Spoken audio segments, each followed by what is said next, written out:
Hey folks, this is Kalani. Another boss from the new 9.1 raid, the Sanctum of Domination, was opened up for testing, the Guardian of the First Ones. This is actually the 7th boss in the Dungeon Journal, so it might be one of the later ones we see. Let's go through all of the boss's abilities and how you can deal with them and what we think of this first preview.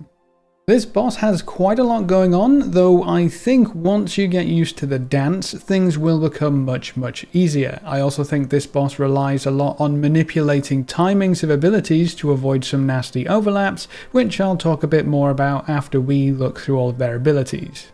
One of the boss's nastier abilities is Disintegration. This is a massive blast in a straight line from the front of the boss. If you get hit, you take a bunch of damage, even more damage over time, and you get stunned for 6 seconds. If you get stunned while pretty much any other ability in the fight is going off, you're gonna die, so you have to dodge this one. The boss will also cast Threat Neutralization. This marks several random targets with big yellow circles that explode after a short delay. These targets need to move away from the group and spread out so they don't kill anyone else. Then you also have to deal with Form Sentry. The boss creates a little flying sentry thing that does 2 things. First, it constantly blasts random raid members with arcane damage every 0.5 seconds. On Heroic, it's about 10 to 11,000 damage every half second, which is pretty nuts. The biggest problem we found with these sentries is that as players start dying in the fight, all of the sentries' damage became more focused on the surviving members, and they just got nuked down one by one. These sentries deal a crazy amount of damage right now, so I would not be surprised to see them get nerfed before the raid goes live.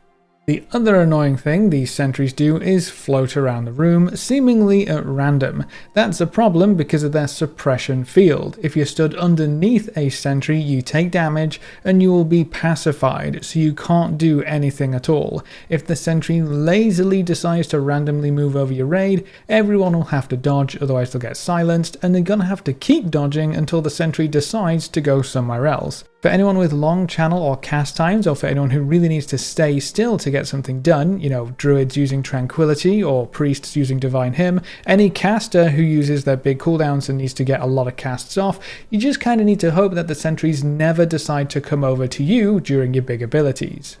And then the boss also has a tank swap combo ability called Elimination Pattern. One tank needs to take the Shatter hit while the other tank needs to take the Obliterate hit. As long as your tanks are on the ball with their taunts, this shouldn't be too much of a problem.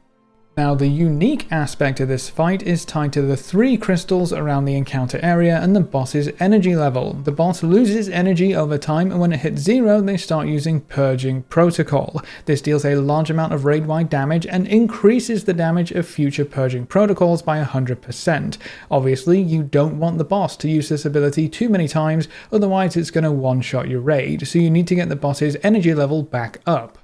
The only way to do that is to take the boss to one of the 3 crystals around the room. While the boss is linked with a crystal, they gain energy every second, saving you from future Purging Protocols. Each crystal has a set amount of energy, and you only have 3 crystals to work with, so if you don't kill the boss quickly enough, you will run out of crystals and energy, and the Purging Protocols will eventually one-shot you. While a crystal is being drained, it deals constant AoE damage to the entire raid, but there will be a small area around the crystal where you take 90% reduced damage from the AoE, so whenever you are draining a crystal, your entire raid has to be inside that small field, which severely reduces your available space, making it much harder to spread out with Threat Neutralization. It makes the sentries significantly more annoying if they come into the field as well, and it makes dodging Disintegration harder.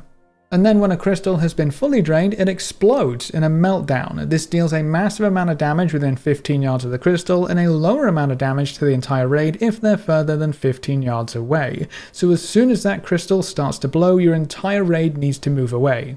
Between the various raid-wide AoE abilities, the constant damage from the sentries, and from the other boss abilities you can't avoid, there is a crazy amount of damage overall in this fight right now. This is definitely going to be one for the healers to go crazy with, assuming they don't nerf anything into oblivion anyway. Now, I did mention timer manipulations earlier on, and it seems like various abilities can overlap with each other, like getting the spread out AoE right as a crystal is being destroyed right into a disintegrate, but you can purposefully offset these abilities if you take the boss to a crystal later. When we allowed the boss to get off one cast of his purging protocol before taking it to the first crystal, that specific overlap no longer happened, which gave us more time to move into position and deal with each ability in turn, instead of having them all bombard us at once. If that aspect of the fight doesn't change, the timing of when you take a boss to charge up at a crystal is going to be very important, but I guess we'll have to wait and see what changes they make before the raid goes live. This fight is definitely going to be a hard DPS check, as you only have those 3 crystals to work with. You can squeeze out a little bit more time by using large healing cooldowns to survive a few hits of Purging Protocol before you start to recharge the boss, but I think as long as you take the boss to the crystals at the same time each attempt, this boss really is just going to be learning the timings in the overall dance. As soon as you get the hang of that, this boss should be an easy kill. And that's our first look at the Guardian of the First One's raid boss in the 9.1 Sanctum of Domination raid. What do you think from what you've seen so far, and how annoyed do you think you'll get when those sentries happily zoom over you and silence you in the middle of a big cast? Leave all your thoughts in the comment section below. A big thank you to all of our supporters over on Patreon and to everyone who subscribed on Twitch. You can see their names floating by on screen. If you want to see more videos like this, make sure to subscribe and ring that notification bell so you never miss another video. Thanks for watching, folks. Good luck and have fun, and as always, I will see you next time.